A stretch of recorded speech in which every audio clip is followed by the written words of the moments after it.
Salut tout le monde, je vais vous montrer comment vous pouvez vous faire une petite radio alarme anti-intrusion. Alors c'est pas un montage parfait ou aussi performant que ce qu'on trouve dans le commerce, mais ça peut toujours rendre service. Vous pourrez personnaliser l'alarme et puis surtout c'est un super exercice pour apprendre, comprendre et construire par soi-même.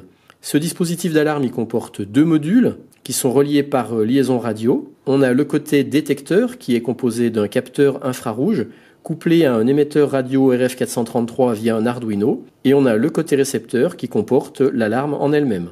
Ce dispositif il pourra vous prévenir à distance par liaison radio de l'intrusion d'une personne dans une pièce.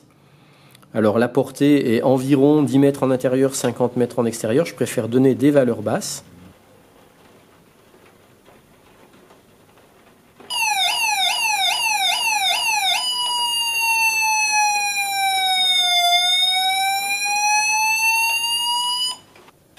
Ou ça pourra aussi vous permettre de surveiller plus particulièrement un lieu sensible, un coffre-fort ou un frigo bien garni par exemple.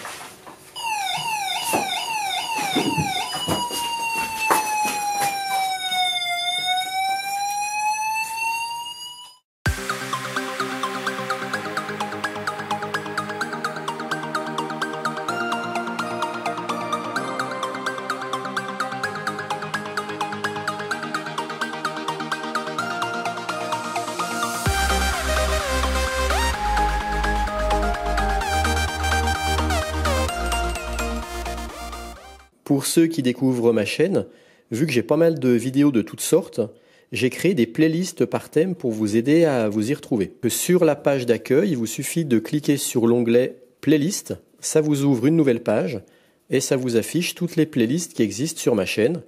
Donc par exemple, il y a la playlist Tronic Aventure pour l'électronique pour débutants.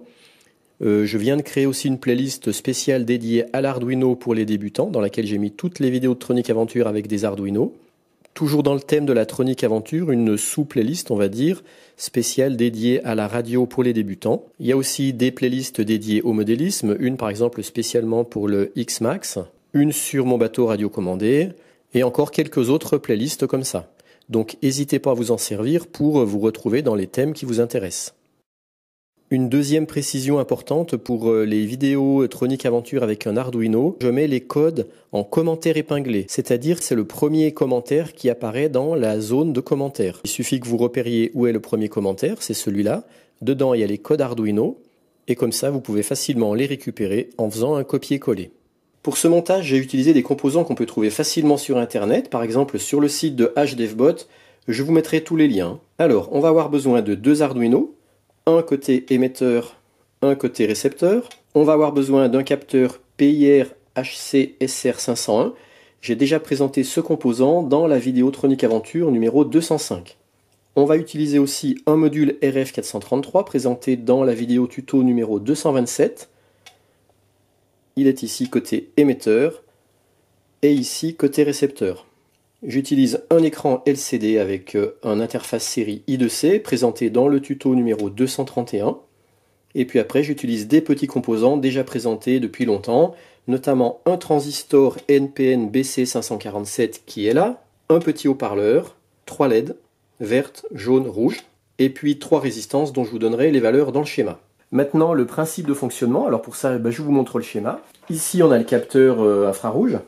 Eh bien, quand le capteur infrarouge il ne détecte rien, sa broche Vout est à 0 volts. Ce signal, on va l'envoyer sur la broche A0 de l'Arduino. L'Arduino va envoyer la valeur 33 à l'émetteur radio. Donc l'émetteur radio va envoyer un signal numérique qui correspond à la valeur 33. Quand le capteur va détecter une source de chaleur, sa broche Vout va passer à 3,3 volts. Ce signal de 3,3 volts va être reçu par l'Arduino sur sa broche A0. Et là, cette fois, il enverra la valeur 88. Donc l'émetteur radio va envoyer un signal qui correspondra à la valeur 88. Maintenant, si on regarde côté réception, le récepteur va recevoir les signaux émis par l'émetteur. Il recevra tantôt la valeur 33, tantôt la valeur 88. Ces valeurs, il va les renvoyer sur la broche de l'Arduino côté réception. Et l'Arduino, en fonction de la valeur qu'il va recevoir, il agira en conséquence. Quand l'Arduino recevra la valeur 33, il allumera la LED verte, il affichera sur l'écran LCD sécurité OK et il émettra un petit bip de confirmation. C'est le bip qu'on entend actuellement. celui-là. Quand il recevra le signal 88, qui correspond, je le rappelle, à une détection, il va activer le dispositif d'alarme. Il va allumer la LED rouge, il va afficher le message alerte intrusion et il va activer la sirène. Et quand l'Arduino ne recevra ni 33 ni 88, ça voudra dire qu'il y a une mauvaise communication entre l'émetteur et le récepteur. À ce moment-là, il allumera la LED jaune et puis il affichera perte de signal. Si l'alarme intrusion s'est déclenchée en votre absence, j'ai fait en sorte qu'on puisse le savoir puisque le message alerte intrusion reste affiché tant qu'on ne fait pas un reset sur l'Arduino. Ce schéma vous donne tout le brochage ainsi que les caractéristiques, les valeurs des différents composants. Là, nos 3 résistances, ici le haut-parleur et ici le transistor. Moi j'ai fait le choix d'avoir une sirène qui n'est pas très puissante, mais on peut très facilement changer le montage en utilisant une sirène beaucoup plus puissante. Petit rappel pour que ça marche, je rappelle qu'au niveau du capteur infrarouge PIR HC SR501, à l'arrière on a un jumper, ou un petit cavalier. Il faut le mettre parce que ça permet la répétition du système, parce que si on ne le met pas, eh bien il ne va fonctionner qu'une seule fois. Et puis je rappelle, il y a 2 petites vis de réglage, une qui permet de régler la distance de détection, moi je l'ai mis au maxi, et une qui permet de régler le temps de sortie de la broche Vout à l'état haut. Moi je l'ai réglé à peu près pour 10 secondes, ça veut dire qu'après une détection, pendant 10 secondes, la broche Vout va rester à 3,3 volts, et ça veut dire que l'Arduino va quasiment envoyer pendant 10 secondes le signal 88, pour être sûr qu'au côté réception, ils reçoivent bien ce signal d'alarme. Ce petit module RF433, vu qu'il est pas cher, je vous conseille de l'acheter en plusieurs exemplaires parce qu'il se peut que parfois il y en ait un qui soit défectueux.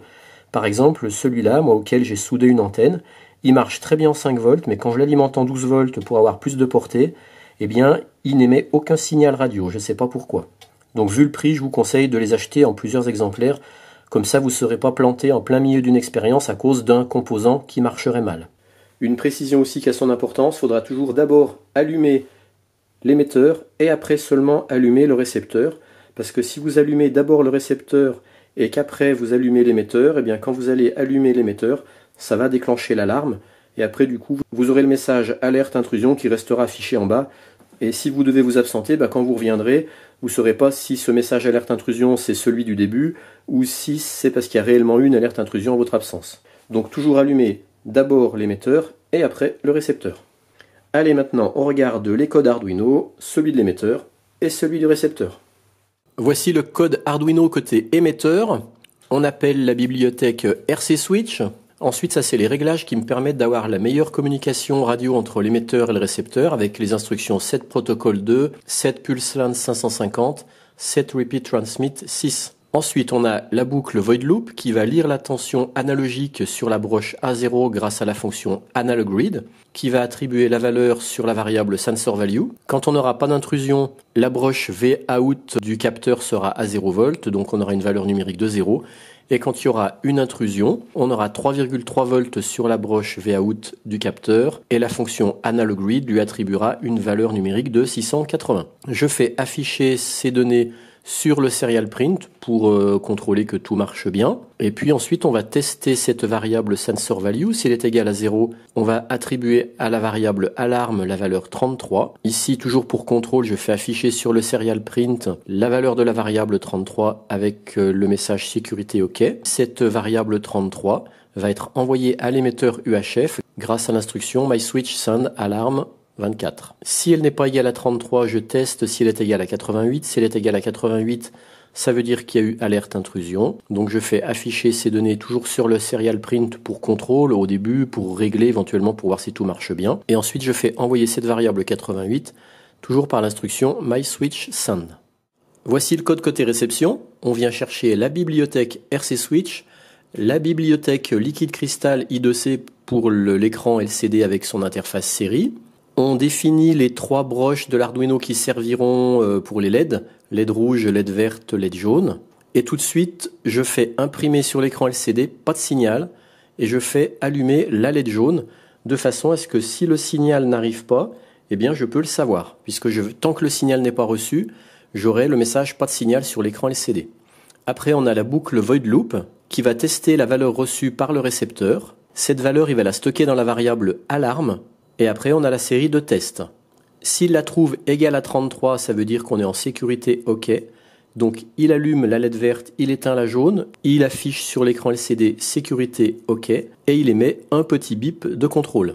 Sinon, si elle n'est pas égale à 33, il va tester si elle est égale à 88, qui correspond à une alerte intrusion. Si elle est égale à 88, à ce moment-là, il allume la LED rouge, il éteint la verte, il éteint la jaune, il affiche alerte intrusion et il enclenche la sirène. Donc là, c'est toute la boucle là qui fait le son de la sirène. Et enfin, si la variable alarme n'est égale ni à 33 ni à 88, mais qu'elle aurait une autre valeur, suite à un problème de communication entre émetteur et récepteur, eh bien, il allume la LED rouge et il affiche mauvais signal. En bonus, en cette fin de vidéo, je vous montre maintenant comment vous faire très facilement une petite radio pour écouter la bande passante du 433. Et en plus, vous allez voir, ça peut être utile pour les expériences qu'on est en train de faire. Le voici de plus près, je le mets sous tension et voilà ce que ça donne. On entend un fort grésillement. Maintenant, je vais allumer et mettre sous tension mon émetteur capteur. Le voilà. Celui qui émet en 433 le petit signal 33 au 88.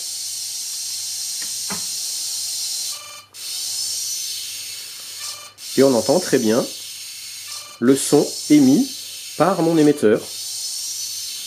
La petite musique qu'on entend, c'est la musique du 33 ou du 88. Là, en l'occurrence, c'est du 33. Si je passe la main devant, ben, normalement, c'est le 88. Mais nous, on n'entend pas la différence. Forcément, c'est normal.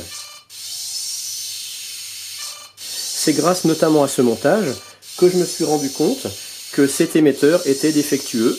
Parce que quand il était en 5 volts, j'entendais bien son signal émis. Et dès que je l'alimentais en 12 volts, ici, à la place de celui-là, j'entendais plus rien du tout. Donc c'est comme ça que j'ai su que cet émetteur était défectueux. Donc vous voyez, ce genre de petite radio 433 peut rendre service quand on fait des expériences comme on fait là. Et parfois ça m'arrive même d'entendre très distinctement d'autres signaux qui ne sont pas émis par moi, mais qui doivent être émis, je pense, par du voisinage. Voilà maintenant le schéma de ma petite radio 433.